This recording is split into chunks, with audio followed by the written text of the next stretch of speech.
I do not like long YouTube tutorials, so I'm going to go through this quickly, and then you can just pause it and go step by step. We're going to start with some green screen footage and use the Ultra Key effect to key that out. You could also rotoscope something if you don't have a green screen. Go into your effect controls, use the little eyedropper to take a sample of the green screen. And then where it says output, we want to change that from composite to alpha channel so we can see what we're keying. And we want basically a white silhouette on a black background. Crank up the pedestal, that's the best way to do it, and if that doesn't do it for you, hit the contrast as well. Change the output back to composite, and now we've got our keyed out subject. Do it! Just do it!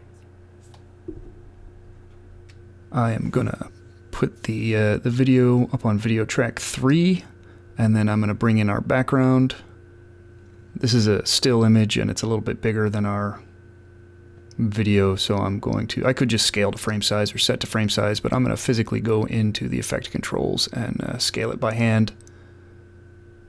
Once it's the size I want, I'm going to duplicate it. I'm going to hold Alt and drag straight up, or Option and drag straight up if I was on a Mac.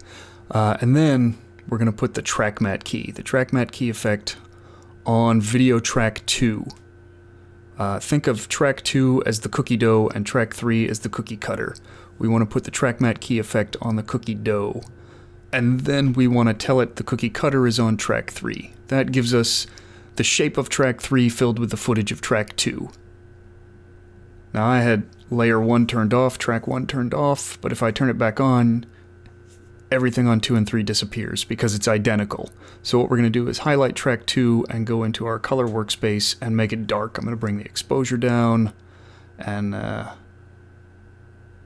that's as far as that goes. And probably bring the shadows down too.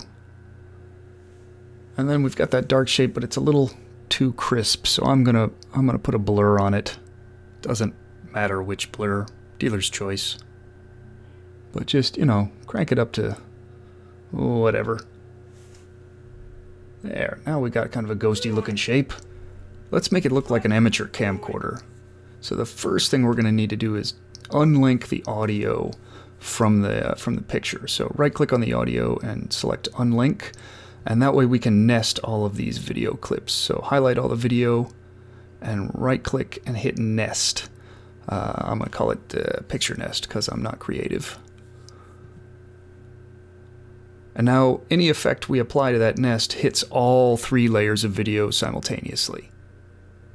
So now I'm going to go back into my effects. I'm going to get a noise effect. We're going to make it look, like a cheap camcorder with the ISO cranked up. So look for an effect called noise. And drag that to the nested video. And then how much noise to add is up to you, season to taste. And then the awesome part comes. We're going to add Jarle's Deadpool camera presets.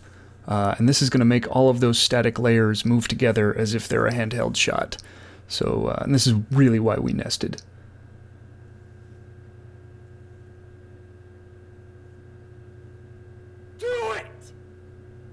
Just do it!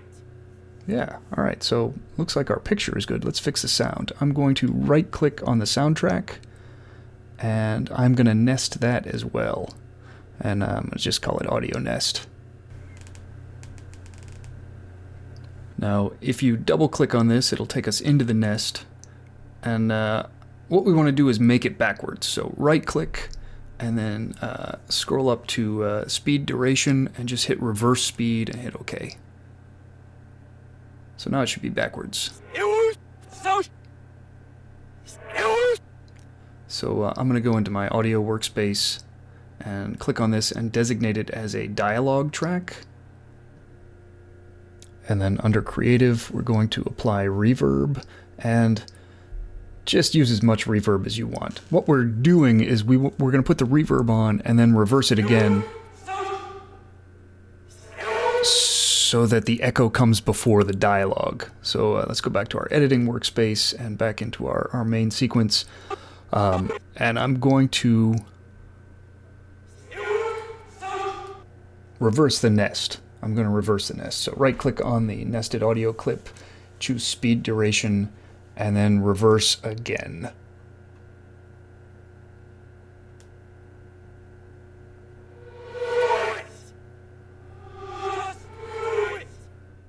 All right. The last thing I'm going to do is throw some, like a generic horror ambience on it. One of the giveaways of student films is that they never bother to use an ambient soundtrack.